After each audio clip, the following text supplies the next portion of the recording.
Why did I become a cop? Fast food perks. Give me a double bacon cheeseburger. Double bacon cheeseburger, it's for a cop? Roger. What the hell's that all about? You gonna spin it now? No, I was just telling him that so he makes it good. Don't spit in that cop's burger. Yeah, thanks. Roger, holding his bed.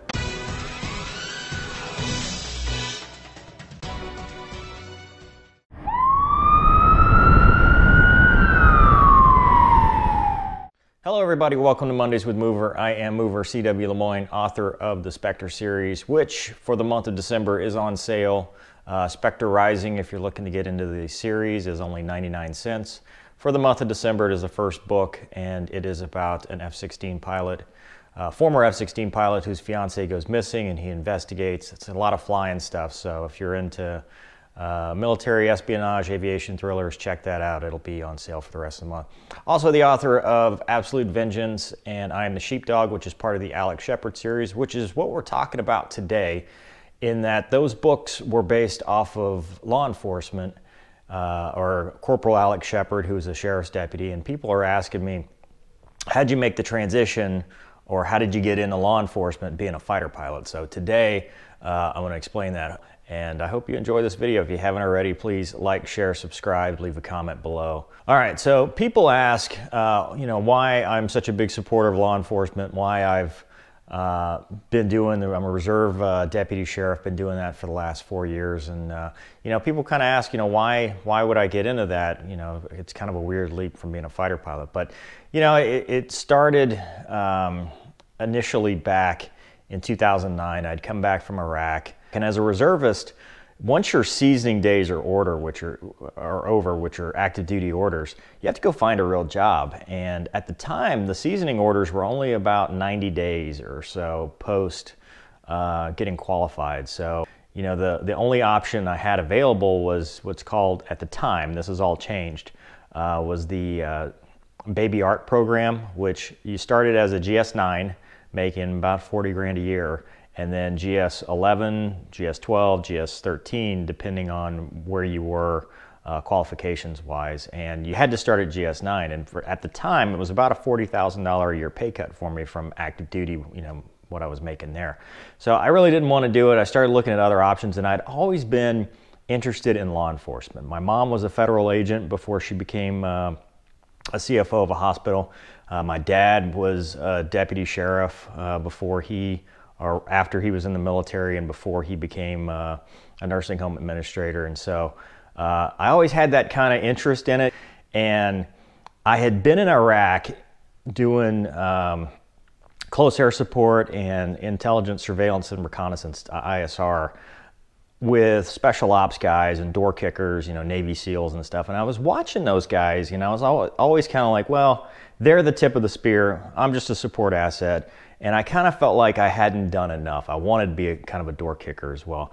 And we had a guy in the squadron that was CBP Air and Marine for customs. So he was flying Black Hawks, he was flying Dash 8s, he was doing all that stuff. He was a federal agent. I was like, man, that's cool. I didn't have the qualifications to do that. So I started researching, and I found that the FBI had the special agent program. If you were a commercial pilot, after 2 years of being a special agent, you'd move over to become a pilot with the FBI. And I was like, well, that's awesome. Badge, gun, kick in doors. It's the tip of the spear that I'd always wanted. So I went through the entire FBI special agent hiring process, got the conditional offer of employment, and then the agent that was in charge of the recruiting part, came back and said, okay, here's your offer, but by the way, you're going to have to get out of the reserves. You're not going to be able to fly anymore because this is a key federal position, so you can't do both. And right around that time, the rules changed on seasoning, and they gave me 3 years of orders to get qualified in the F-16 as a flight lead and all that stuff. And I was like, whoa. Yeah, I worked too hard as a fighter pilot to just give it up completely. And so I turned it down, went and had the orders, and I started doing Krav Maga. And I did survival Krav Maga with an Israeli who actually trained under Dennis Hanover and a few of the originators, if you will, of Krav Maga, an Israeli. in Israel. He was an Israeli helicopter pilot. Really great story. I'll have to do another video on that one. But I started training with him, and I got my brown belt and then my instructor certification. Well, I was home for Christmas one year, and the local police department, you know, they were just kind of very small town, you know, like 12 deputies or 12 officers, 8 officers, something like that. And I offered to do a seminar for them. So because that's what I'd done with my Krav Maga instructor, you know, to become an instructor, we did seminars and stuff. So I had that certification, so I offered that, and I did one. I taught the department, you know, like a little one-day basics of, you know, weapons retention, takedowns, stuff like that. And I enjoyed it. So fast forward to moving to New Orleans as a F-18 pilot when I transferred to the Navy Reserve.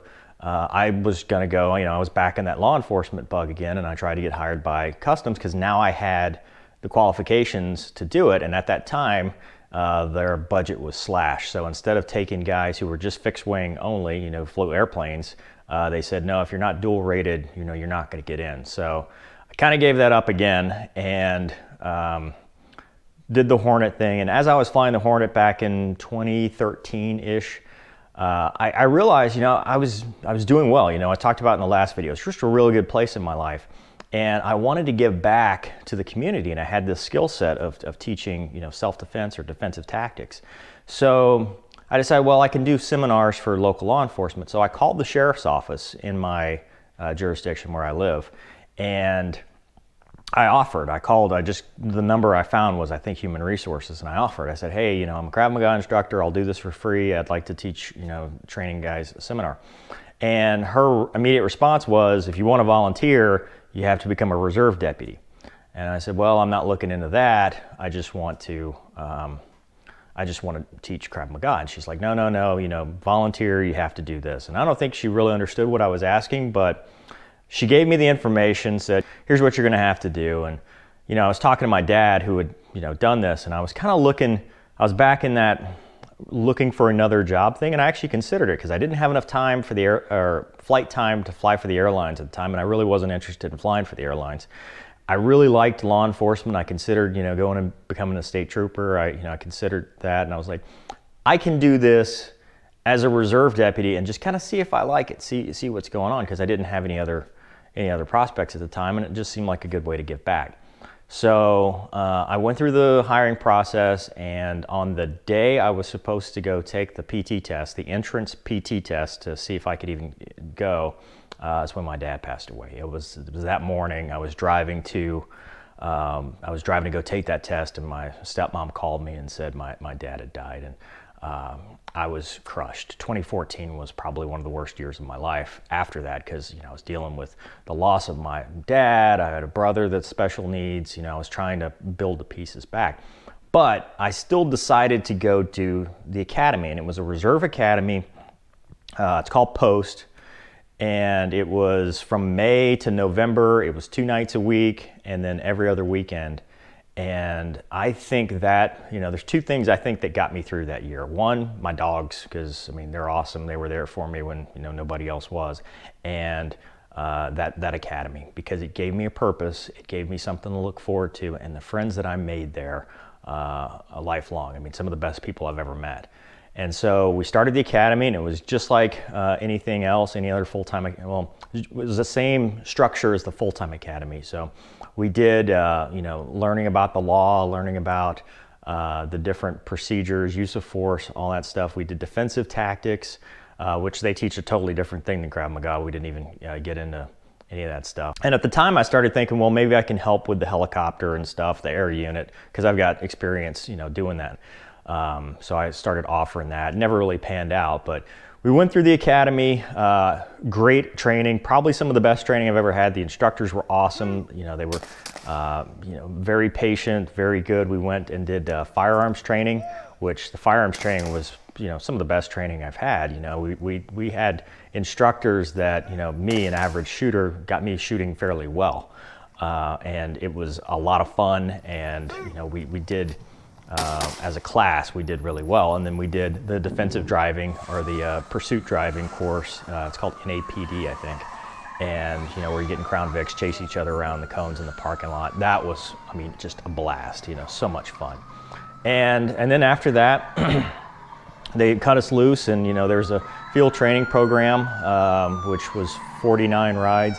I only got to 30 rides because at the time of my 30th ride is when I got diagnosed with the kidney disease, and that's when I was on orders with the Navy and didn't know what was going to happen, so I stopped the FTO. But my partner, or buddy, Neil, who you've seen in some of the videos and stuff, in fact, one of the old videos is he and I riding together, he continued, he got road certified, so because he was road certified, had a unit, I could go with him because, you know, we're both qualified. I just wasn't qualified to go solo. So we basically made that a thing. You know, anytime he would go out and ride, I would go with him.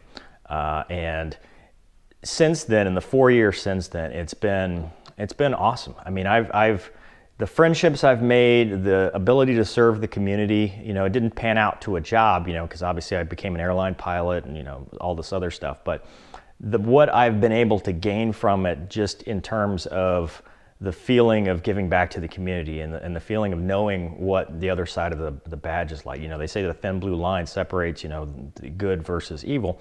And it's true, because you get to see what those guys go through on a daily basis. You know, I do it part-time. I do, you know, 20, 30 hours, 40 hours a month, and those guys are doing it all the time. And you get to see, you know, what they deal with on a consistent basis. And it goes from anything from really funny, you know, funny stories like Bo and I were talking about a while back, to holy crap, you know, you deal with the worst of society. So with the Reserve Division, you know, it's a monthly commitment. You know, you're a full deputy, you know, you've got, you know, arrest powers and all that stuff. You're treated, you know, the full-time guys appreciate it, and they treat you just like anybody else.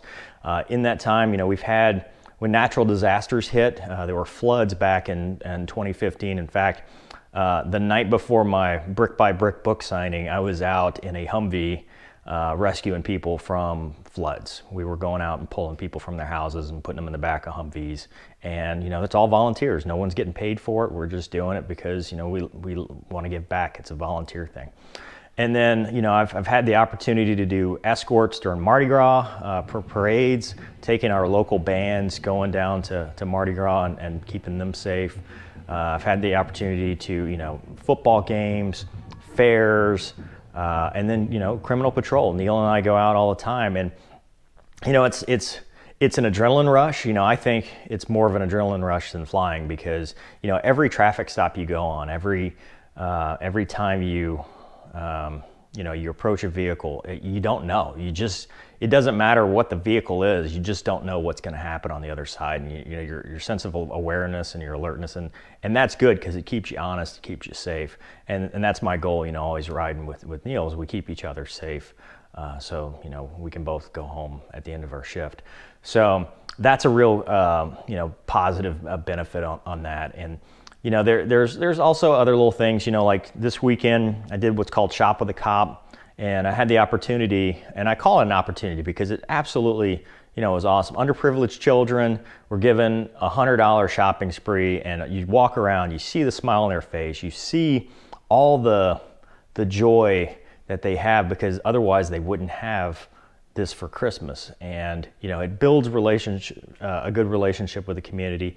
It shows that there's a human behind the badge. And I think it's, you know, there's so many good opportunities. I work for a great department, and I'm really, you know, blessed to be a part of the law enforcement, you know, the thin blue line in the community and stuff. The caliber of professional that I've worked with, I mean, it's just, it's unsurpassed. I mean, these are great folks, and I'm very honored to be a part of this community. So anyway, that's my story. You know, it's been 4 years I've been doing it. I'm going to keep doing it. It's, you know, it's not going to be a full-time job or anything. It's just, you know, one more aspect of you know, CW Lemoine, but it has given me some great, you know, stuff to write about. And also, you know, in the books, I try to put stuff from the road into the books to, you know, to make it realistic, to make it credible. There's a scene in Absolute Vengeance that actually happened to me. I pulled over a car that was doing 70 something in a 55, and the woman was a nurse, and she had a Gold Star family member plate. And at the time I didn't know what that was, you know, shame on me. And I pull him over, I go talk, and she starts, you know, she's very rattled and upset. And I ask her, you know, where she was going, what's going on. And she said, well, I was coming back from work. And I said, you know, you're going 75. And she's like, yeah, I know, I'm so sorry and stuff. And so we went back to the unit, ran her information, and it was all clean. And I asked, you know, I Googled it. I'm like, Gold Star family member, you know, means someone very close to them was lost in the line of duty. So I came back and I go, well, if you don't mind my asking, you know, who'd you lose? And she said, well, it was my son in Iraq. And I'm like, God, that's, you know, thank you for your sacrifice. You know, thank you for what your son did. And, you know, I let her go and she just starts bawling. And, you know, when I write books, especially aviation, law enforcement, guns and all that stuff, I try to be as realistic as possible because, you know, there's nothing worse than when you're reading a book and you're like, God, that's bullshit. There's no way that could happen. You know, he didn't even do any research, you know. Like there was one where the guy was in a Hornet and he was trying to eject, and, you know, instead of, you know, pulling the handle in the seat, you know, he's like trying to do the face curtain stuff. I'm like, this guy just didn't read the, you know, I mean, didn't even look in the cockpit and realize that's a Tomcat thing, actually F4 thing too. But anyway, so that's it for this episode. I hope you enjoyed that story. If you did, please like, share, subscribe. I wanted to do this to set up, hopefully, if I can get the computer working and everything works out, in the next week or two, Bo, who you may remember from previous episodes, who was my FTO at one point for phase 2, he's going to come over. We're going to play LSPDFR, which is a modification for Grand Theft Auto, and he is going to FTO me while I make my way through the streets of, Los Santos in Blaine County. So hope you enjoy it. Please like, share, subscribe, and I'll see you next time.